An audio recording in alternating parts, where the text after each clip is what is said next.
ഇന്നലെ യൂത്ത് കോൺഗ്രസ് പ്രവർത്തകരെ പോലീസ് തടയുന്നതേ കണ്ടുള്ളൂവെന്ന മുഖ്യമന്ത്രി പിണറായി വിജയൻ. ആക്രമിക്കുന്നത് കണ്ടിട്ടില്ലെന്ന് മുഖ്യമന്ത്രി പറഞ്ഞു. മാധ്യമപ്രവർത്തകരെ അംഗരക്ഷകൻ ആക്രമിച്ചതിനെ മുഖ്യമന്ത്രി ന്യായീകരിച്ചു. തന്റെ സുരക്ഷയാണ് അംഗരക്ഷകരുടെ ജോലിയെന്നായിരുന്നു മുഖ്യമന്ത്രിയുടെ മറുപടി. അതായത് എൻ്റെ വാഹനത്തിൻ്റെ മുന്നിൽ വന്ന കാര്യമാണ് ഞാൻ പറഞ്ഞത്. അപ്പോൾ സാധാരണ യൂണിഫോമിലുള്ള പോലീസുകാർ തടയുന്നതാണ് ഞാൻ കണ്ടത്. എൻ്റെ കൂടെയുള്ള പോലീസുകാരെന്ന് പറയുന്നവർ അവർ വളരെ മുന്നിലായിരുന്നു അന്നേരം. നേരെ ഈ പോലീസുകാരാണ് തടയുന്നത് ഞാൻ കണ്ടത്. എൻ്റെ കൂടെയുള്ള അംഗരക്ഷകൻ എന്ന് പറയുന്നത് എനിക്ക് വേറൊന്നും സംഭവിക്കരുത് എന്നുള്ളതിൻ്റെ ഭാഗമായിട്ട് നിൽക്കുന്നതാണ്. കൂടുതൽ വിവരങ്ങൾ നൽകാൻ ഷൈജു ആലപ്പുഴയിൽ ചേരുന്നുണ്ട്. ഷൈജു, ചോദ്യങ്ങളെ വിമർശിച്ചതുകൊണ്ട് ചോദ്യമില്ലാതാകുന്നില്ല, ഇതെല്ലാം രക്ഷാപ്രവർത്തനത്തിന്റെ ഭാഗമായി ചെയ്തത് എന്നാണോ മുഖ്യമന്ത്രി പറയുന്നത്? രശ്മ, അങ്ങനെ തന്നെ നമുക്ക് പറയേണ്ടി വരും. സാധാരണ മുഖ്യമന്ത്രിയുടെ വാർത്താ സമ്മേളനത്തിൽ സ്വീകരിക്കുന്നത് പോലെ മുഖ്യമന്ത്രി ആദ്യം നവകേരള സദസ്സുകളെ കുറിച്ചും അതിൽ വന്ന ചോദ്യങ്ങളുടെ എണ്ണത്തെക്കുറിച്ചും ഒക്കെ പറഞ്ഞതിന് ശേഷം ആദ്യ ചോദ്യം തന്നെ പ്രതിഷേധത്തെക്കുറിച്ചായിരുന്നു. കോൺഗ്രസ് നേതാവിന്റെ വീടടക്കം അടിച്ചു തകർത്തതിനെ കുറിച്ചുള്ള ചോദ്യം ഉയർന്നതോടുകൂടി അദ്ദേഹം അതിന് പറഞ്ഞ മറുപടി തന്റെ അംഗരക്ഷകരെ ന്യായീകരിച്ചുകൊണ്ടും പോലീസ് നടപടിയെ ന്യായീകരിച്ചുകൊണ്ടുള്ള ഒരു വർത്തമാനമാണ് അദ്ദേഹം നടത്തിയത്. അതായത് യൂണിഫോം ഇട്ട പോലീസാണ് ആക്രമിച്ചത്, അല്ലെങ്കിൽ ഈ സമരത്തെ നേരിട്ടത് എന്നാണ് പറഞ്ഞത്. ആക്രമിച്ചതെന്നല്ല അദ്ദേഹം പറഞ്ഞത്, നേരിട്ടത്.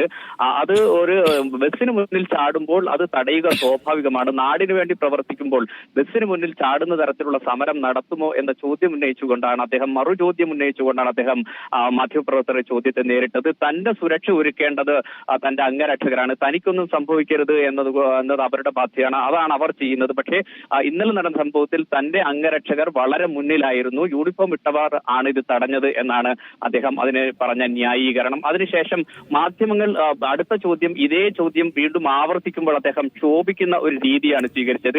പ്രത്യേക ഉദ്ദേശത്തോടു കൂടിയാണ് ഈ ചോദ്യം ചോദിക്കുന്നത് എന്ന് പറഞ്ഞുകൊണ്ടാണ് അദ്ദേഹം അതിനെ നേരിട്ടത്. നാടിനു വേണ്ടി പ്രവർത്തിക്കുകയാണ് ഈ നവകേരള സദസ്സ് എന്ന്. അതുകൊണ്ട് തന്നെ ഈ നവകേരള സദസ്സിനെ കുറിച്ച് പറയുന്നതിന് പകരം ഈ പ്രതിഷേധത്തെ എന്തിനാണ് പറയുന്നത്? ഇത് മാധ്യമങ്ങൾ പൊതുവെ സ്വീകരിക്കുന്ന സമീപനമാണ്. നാടിനു വേണ്ടി കാര്യങ്ങൾ ചെയ്യും എന്നവർ പറയും, പക്ഷെ അങ്ങനെ ചെയ്യാറില്ല. ഇത് നിർഭാഗ്യകരമായ ഒരു അവസ്ഥയാണ് എന്ന കാര്യവും പറഞ്ഞുകൊണ്ട് അദ്ദേഹം മാധ്യമപ്രവർത്തകർക്ക് നേരെയും ക്ഷോഭിക്കുകയാണ്. മുന്നിലിരിക്കുന്ന മാധ്യമ പ്രവർത്തകരെ അല്ല താൻ ഉദ്ദേശിക്കുന്നത്, നിങ്ങളുടെ മാധ്യമങ്ങളെയാണ് താൻ ഉദ്ദേശിച്ചത് എന്ന് പറഞ്ഞുകൊണ്ട് അവർക്കെതിരെയും തിരിയുന്നൊരു രീതിയാണ് മുഖ്യമന്ത്രിയുടെ ഭാഗത്തു നിന്നുണ്ടായത്. അതിനുശേഷം അദ്ദേഹത്തോട് തോട്ടപ്പള്ളി ഖനനം ഇന്നും ആവർത്തിച്ചു. മാത്യു കുഴൽനാടന്റെ ആരോപണത്തെക്കുറിച്ച് അദ്ദേഹം ചോദിച്ചു. മാത്യു കുഴൽനാടന് പ്രത്യേകിച്ച് മറുപടിയൊന്നും തനിക്ക് പറയാനില്ല, എല്ലാം ഇക്കാര്യം കഴിഞ്ഞ ദിവസം പറഞ്ഞതാണ്.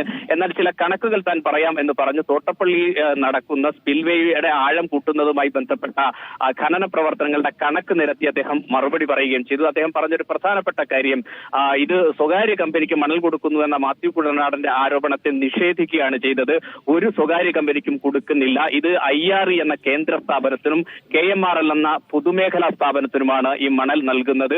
മണൽ ഖനനം സ്വകാര്യ മേഖലയിൽ പാടില്ല എന്നത് ഈ ഇടത് സർക്കാരിന്റെ നയത്തിന്റെ ഭാഗമാണ്. അതുകൊണ്ട് തന്നെ ഖനനം പൊതുമേഖലയിൽ തന്നെ നടത്തണം എന്നതാണ്. അതുകൊണ്ട് ഒരു സ്വകാര്യ മേഖലയ്ക്കും ഖനനം നടത്തുന്നതിന് മണൽ കൊടുക്കില്ല എന്നാണ് അദ്ദേഹം പറഞ്ഞത്. മറ്റു ചോദ്യങ്ങൾ ആവർത്തിക്കുന്നതിന് മുമ്പ് അദ്ദേഹം വാർത്താ സമ്മേളനം അവസാനിപ്പിച്ച് എഴുന്നേൽക്കുകയാണ് ചെയ്തത്. രേഷ്മ.